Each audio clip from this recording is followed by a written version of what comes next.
Saturday. It is currently about 17 degrees here in Kalamazoo, Michigan. It is a beautiful, crisp winter day, kind of overcast, but it's not blowing and it's not snowing, and it's just really, really a gorgeous day.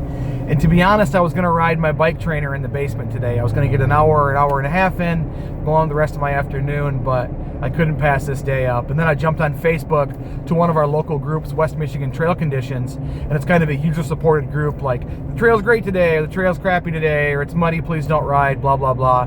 And one of the local trails about 40 minutes north of here, they said is just perfect riding right now. And I'm surprised because it warmed up on Thursday. It was like 55 degrees and we lost a lot of snow. Like, our fat bike groom trails are gone, and I figured that the single track would just be a sloppy mess, but apparently it was cold enough yesterday and cold enough last night to freeze that up, and it's not slippery. It's just this perfectly frozen hard packed dirt with a little dusting of snow on top, and that's super fun to ride, so I could not pass it up. So I loaded the fat bike on the Taco, and I am heading about 40 minutes north to do some mountain biking, and I am stoked. But first, I need coffee. Thank you, sir. Thank you. Have a good one. You as well.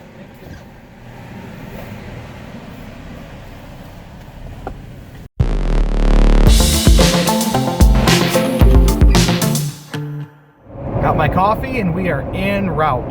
And speaking of coffee, I'm kind of new to this whole overlanding expedition culture, quote unquote. I've been a four-wheeler, I've been a camper, a hiker, a mountain biker, pretty much my whole adult life, but I'm just kind of getting into this whole, well, I just said it, overlanding culture. And from the videos I've watched on YouTube from some popular channels, it just seems like it's people in really expensive trucks, which I'm fine, don't get me wrong, I'm very fine with real expensive trucks, going to very remote places to sous vide stuff and make espresso.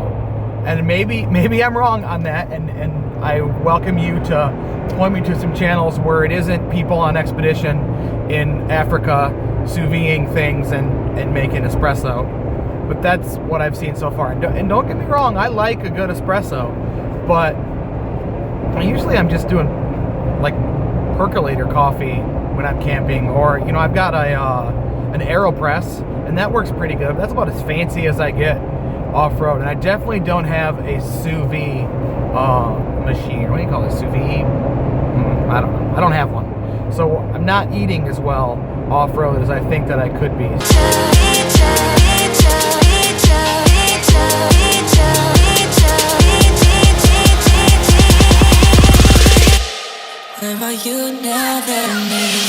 So, if overlanding, if that's what the definition of it is, taking really nice 4x4s to remote places and eating really great and drinking good coffee, I'm down, but I don't think I'm gonna bring a sous vide or a deep fryer or that. Maybe I'm wrong. So, we can look back on this video in a year and you can point and laugh because I'm making cocoa bean on the side of a trail in South Africa. I'm just guessing that's not what's going to happen. But, you never know. You never want to box yourself in because sometimes you might grow beyond what you expect. But right now I don't expect to do that. So mark my words. No French sauces on the trail.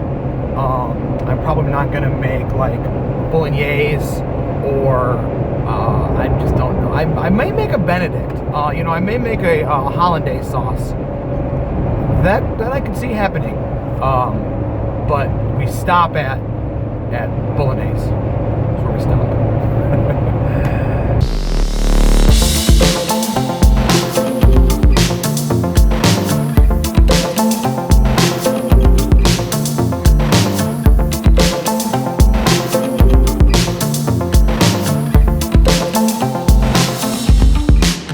We're here at Yankee Springs State Park to ride the Yankee Springs Mountain Bike Trail. And I love this trail. I've been riding it since I was 16 years old. Really a classic legacy trail here in West Michigan. And they often groom it for fat bikes when the snow is deep, but we lost all that snow on Thursday. So as we're going to be right on the single track, it's going to be really fun. And fat bikes have kind of changed the way we ride in the winter. When I was a kid, we'd only really ride when the trails were perfect because we had little skinny 26-inch tires, but now that fat bikes are on, we can ride year round.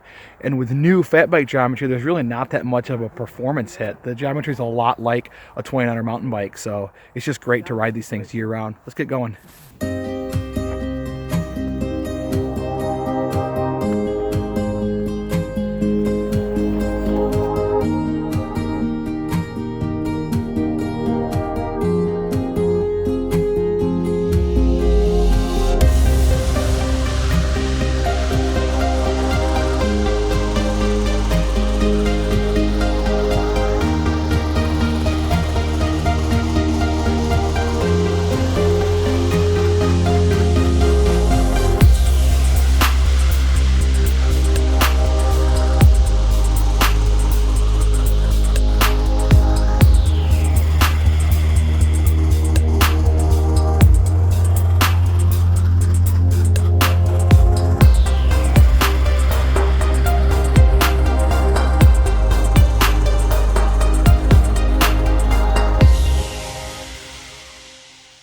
About halfway through the trail right now on this little bluff area.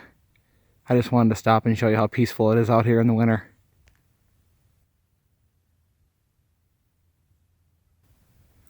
Gorgeous. I love it out here. A lot of people see a water bottle in some of my fat bike photos. They're like, won't that freeze? Well, yeah, but the secret is you add a little bit of vodka to it. Then it won't freeze and it makes mountain biking way better. When you fall, hilarious.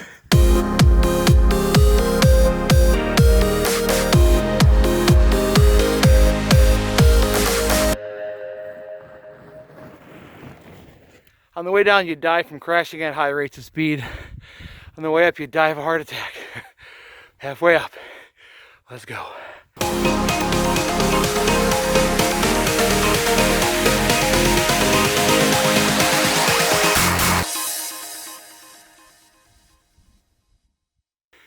Well, that's pretty rad.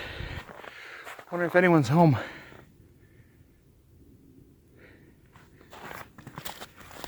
Hello. It's been busy.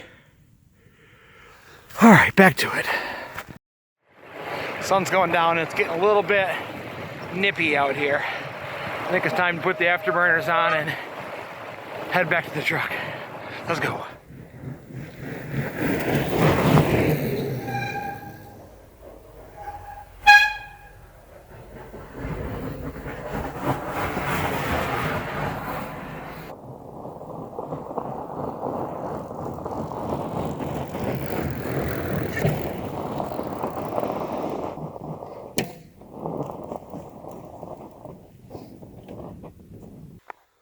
That was an awesome ride. The timing was perfect. It's just getting dark right now. Well, there's still a little light. Let's go over my bike real fast. It's a Specialized Fat Boy carbon that I built this fall. Bought the frame from my local bike shop, Pedal Bicycles. Named Bullet Bill. Kind of stealth name there.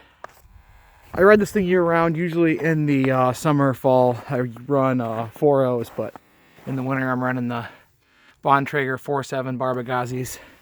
Yeah, I know I've got track tires on a Specialized.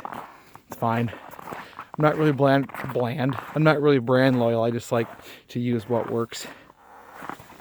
Running the XO 11-speed race face turbine. And these bars were a Christmas present from Amber. 760 race face carbons in a 35 mil. Digging them. I like that beefy look of the bars. They're super stiff, super light. I really dig them. Yeah, that's my Fat Boy.